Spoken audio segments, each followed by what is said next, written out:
8 में हम देख चुके हैं मिस्टर ली जानबूझ के दानन के साथ रूडली बिहेव करता है ताकि उसे फौरन भेज सके।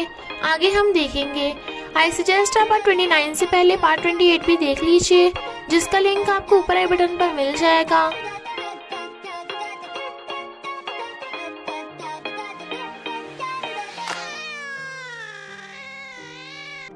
अगर आपको मेरी वीडियोस अच्छी लगती है तो लाइक और शेयर करना, और हाँ, कमेंट कर जरूर बताना।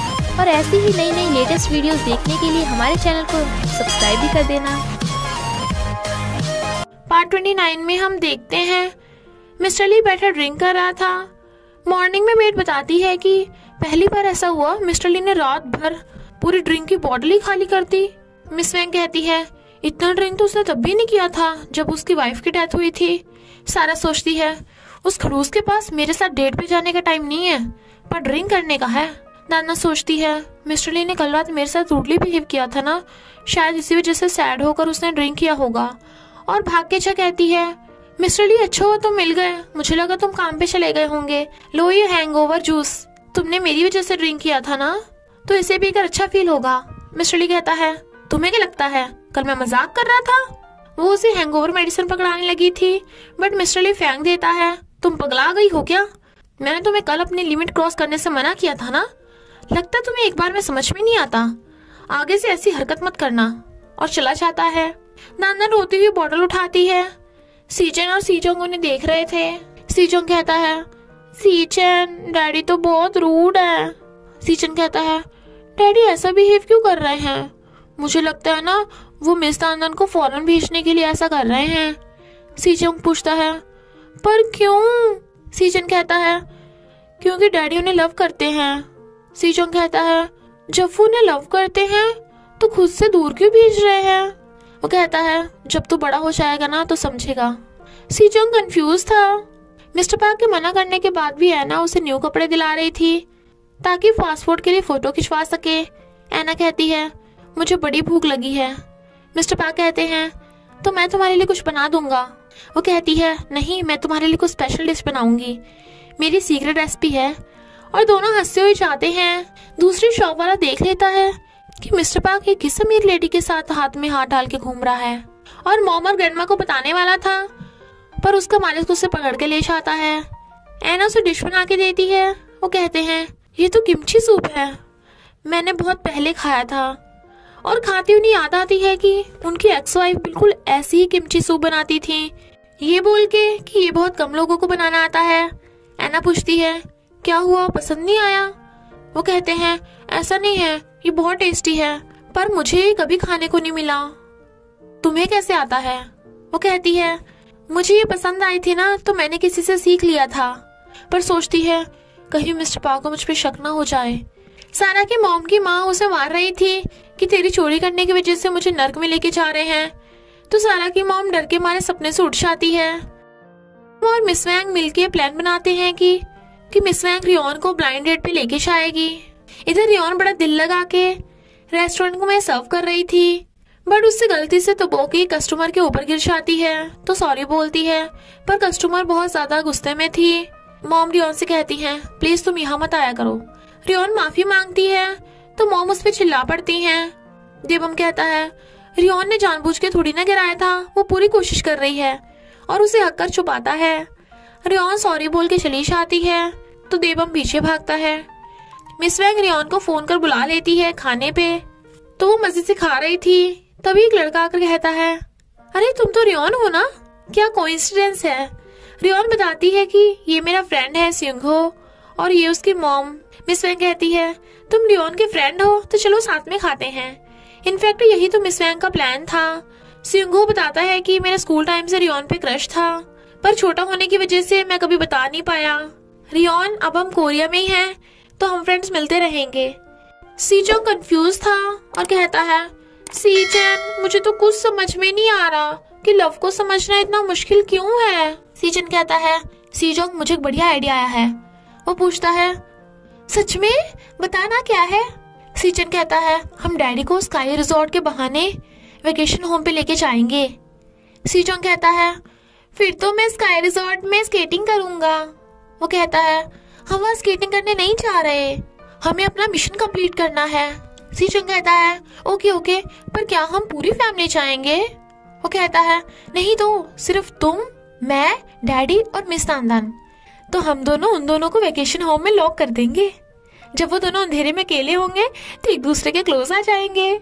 सीचंग कहता है अरे वाह भाई, तू तो जीनियस है, किसी को भी तुझसे ज्यादा लव के बारे में नहीं पता। सीचंग कहता है हाँ तो कह सकता है। फिर दोनों जेनी के रूम में जाते हैं। वो कहती है क्या है, कहीं सीचन तू कोई प्रैंक करने तो नहीं आया? वो कहता है अरे बहन, मैं प्रैंक करने नहीं आया। सीजोंग, डैडी और मैं सिर्फ बॉयज आज रात स्काई रिजॉर्ट पे जा रहे हैं। तू लड़की है तो तू घर पे रहना, हम बॉयज को कुछ जरूरी बातें करनी है। जेनी कहती है ज्यादा उछल मत, मैं कौन सा तुम बॉयज की बातें सुनने के लिए मरी जा रही हूँ, वैसे भी मेरी एक्स्ट्रा क्लासेस है, तो मुझे बाद में फिर जबरदस्ती जाने के लिए मत कहना। सीचन कहता है सच में? और फिर दोनों खुशी के मारे नाचते हुए भाग जाते हैं। वो दोनों मिस्टर ली के ऑफिस में आते हैं और पूछते हैं डैडी क्या आप हम दोनों के लिए टाइम निकालोगे? वो कहता है और नहीं तो क्या, तुम मेरे क्यूट क्यूट बच्चे हो। सीचोंग कहता है डैडी चलो स्केटिंग करने चलेंगे, मुझे स्केटिंग भी सीखनी है, तो स्काई रिजॉर्ट चलेंगे। मिस्टर ली कहता है ओके, तो क्या तुम दोनों ने जेनी से पूछ लिया? सीचन कहता है डैडी उसकी एक्स्ट्रा क्लासेस हैं तो वो नहीं जा पाएगी, इसलिए आज रात हम सिर्फ बॉयज मस्ती करेंगे और फिर वेकेशन होम पे डिनर करेंगे। मिस्टर ली कहता है सच में? तो क्या हम सिर्फ बॉयज का नाइट आउट है? वो दोनों हाँ करते हैं। मिस्टर ली पैकिंग कर रहा था। सारा कहती है मैंने सुना है तुम लोग वेकेशन होम पे जा रहे हो, तो मैं भी तुम्हारे साथ तुम्हारी हेल्प करने चलूंगी। मिस्टर ली कहता है नहीं मिस सारा, जेनी भी नहीं जा रही, हम सिर्फ बॉयज जा रहे हैं। वो कहती है फिर क्या हुआ, इस बहाने में बच्चों के साथ थोड़ा क्लोज भी हो जाऊंगी। वो कहता है इस बार बॉयज का नाइट आउट है तो तुम अगली बार चलना। जेनी ओके करके उसे हक करने लगती है, जबकि मिस्टर ली उसे दूर कर देता है। ऐसा मत करो। वो कहती है मैं तुम्हारी फियांसे हूँ, क्या तुम मुझे हक भी नहीं करने दोगे? वो कहता है मैंने कहा था ना हम स्लोली आगे बढ़ेंगे, अच्छा होगा जब मेरी याददाश्त वापस आ जाएगी। सच कहूँ तो मुझे अभी तुम्हारे लिए कोई फीलिंग्स नहीं है। और बैग उठाकर ले जाता है। सारा एकदम सैड थी। जब वो स्केटिंग से वापस आ रहे थे, मिस्टर ली कहता है सीचन सीचोंग तुम दोनों को मजा आया ना? वो दोनों कहते हैं हाँ बहुत मजा आया। पर वहाँ दानन खड़ी थी तो पूछता है तुम यहाँ क्या कर रही हो? वो फोन दिखा के कुछ बताने लगी थी तो कहता है तुम्हें किसने कहा कि तुम यहाँ आ सकती हो? सीचन कहता है मैंने मिस तानदान को यहाँ बुलाया है, मैं अपना फोन घर पे भूल आया था तो मिस तानदान को मेरा फोन लाने के लिए कहा था। आपको तो पता है ना मैं फोन के बिना नहीं रह सकता। मिस्टर ली कहता है मिस तानदान तुम फोन देकर जाओ यहाँ से। वो फोन दे के जाने लगी थी, पर सीचन कहता है डैडी मिस तानदान मेरी वजह से इतनी दूर तक आई, तो उन्हें ऐसे ही घर भेजना कितना रूड होगा। क्या आपको पता नहीं है गर्ल्स को अकेले रात को भेजना बहुत डेंजरस हो सकता है। शायद मिस तानदान ने अभी तक डिनर भी नहीं किया होगा, घर जाते टाइम क्या वो भूखी रहेंगी? मिस तानदान क्या तुमने डिनर कर लिया? वो कहती है नहीं कोई बात नहीं, मुझे जाना चाहिए। सीचोंग कहता है नहीं मिस तानदान तुम भी हमारे साथ डिनर करो ना। सीचन कहता है हाँ वो सही कह रहा है, मुझे बुरा लगेगा अगर तुम ऐसी चली गई तो। तानदान कंफ्यूज थी, पर सीचोंग उसे खींच के ले जाता है। मिस्टर ली भी चुप था। फिर वो सब साथ में डिनर करते हैं, पर तानदान ऐसी बैठी थी तो सीचन कहता है मिस तानदान ये खाओ, तो तानदान थैंक यू करती है। सीचन कहता है खाओ ये बहुत टेस्टी है। वो मिस्टर ली की तरफ देख रही थी। मिस्टर ली कहता है मैंने खा लिया, तुम बच्चे खाओ, मैं अभी बिजनेस कॉल करके आया, और चला जाता है। तानदान फोन में टाइम देख रही थी तो सीचन और सीचोंग एक दूसरे को इशारा करते हैं। सारा कुछ सोच रही थी कि जब मिस्टर ली 22 साल का था उसने उसे किस करने की कोशिश की थी, बट मिस्टर ली ने तब भी उसे पीछे धकेल दिया था। तो मामा को फोन करती है क्या तुम मुझसे मिलने आ सकते हो? मामा भाग के आता है तो दोनों साथ में ड्रिंक करते हैं। वो कहता है मुझे लगा वो जर्क फिर से तुम्हें परेशान करने आ गया। वो कहती है अच्छा तो तुम इसलिए भाग कर आए, तुम्हें मेरी टेंशन हो रही थी मिस्टर टेडी बियर, पता है तुम्हारी वजह से अब वो लूजर नहीं आएगा, वैसे उस दिन तुम कितने कूल लग रहे थे। वो कहता है तुम टल्ली हो ना इसलिए ये सब बक रही हो। वो कहती है नहीं तो तुम मेरे लिए नाइट हो जो मुझे हमेशा प्रोटेक्ट करता है, जब भी मैं तुम्हारे साथ होती हूँ मुझे खुशी मिलती है। वो पूछता है तुम फिर से ड्रिंक क्यों कर रही हो? क्या कुछ हुआ है? वो कहती है, हाँ अब मैं तुमसे क्या छुपाऊं, मैं उसे लाइक करती हूँ बट वो हमेशा मुझे हर्ट करता है। मामा कहता है, किसी ऐसे को लव करना जो तुम्हें लव नहीं करता, उसके साथ रहने के बजाय उसके साथ खुश रहो जो तुम्हारी केयर करता हो। पर हाँ ये भी है कि उस लड़की को अमीर लड़का चाहिए। सारा कहती है, मैं भी पहले उसी के साथ रहने की सपने देखती थी जो मेरी केयर करे, पर लाइफ ऐसे नहीं चलती। तुम्हें विश्वास नहीं होगा, मैं पहले बिल्कुल भी इतनी पगलैट नहीं थी। सिर्फ एक कारण है जो मुझे ऐसा बनना पड़ रहा है। वो पूछता है, ऐसी कौन सी वजह है, क्या मैं तुम्हारी हेल्प कर सकता हूँ? वो कहती है, नहीं तुम इसमें कुछ भी नहीं कर सकते। तो दोनों चीयर्स कर ड्रिंक करने लगते हैं। टल्ली सारा और ड्रिंक करने को कहती है बट उससे बिल्कुल भी संभला नहीं जा रहा था और उसकी बाहों में गिर जाती है। तो उसे देखने लगी थी और फिर उसे किस करने के लिए क्लोज होती है। मामा पहले तो नर्वस था बट फिर उसे दूर कर देता है। हम ऐसा फिर से नहीं कर सकते। वो कहती है, मिस्टर टेडी बियर तुम सच में बहुत अच्छे इंसान हो, मेरे टल्ली होने पर भी मेरा फायदा नहीं उठाया। वो कहता है, तुम भी अच्छे इंसान हो। वो कहती है, मुझे ऐसा मत कहो, तुम मुझे अच्छा क्यों बोलते हो, और चली जाती है। सीचन कहता है, सीचोंग हमें जल्दी जल्दी ये सारे बैलून्स फुलाने हैं। सीचोंग कहता है, ओके मैं अभी सारे फुला दूंगा। सीचन कहता है, सीचोंग याद है ना हमें डैडी और मिस आनंद को यहाँ पर लॉक करना है, तभी उन दोनों की रोमांटिक नाइट होगी तो वो दोनों में सुलह हो जाएगी। सीचोंग कहता है, भाई पर क्यों ना मैं कैंडल्स चलाऊं? वो कहता है, नहीं नहीं ये बहुत डेंजरस हो सकता है तो मैं चलाऊंगा, तू बस इन्हें सही जगह पे रख दिए ताकि हार्ट शेप बन जाए। सीचोंग कहता है, ओके ओके मैं तो इसमें माहिर हूँ। और फिर सीचन कैंडल्स जलाने लगा था बट वही सीन कट हो जाता है। दादन बर्तन समेट रही थी। मिस्टर ली आकर पूछता है, बच्चे कहाँ हैं?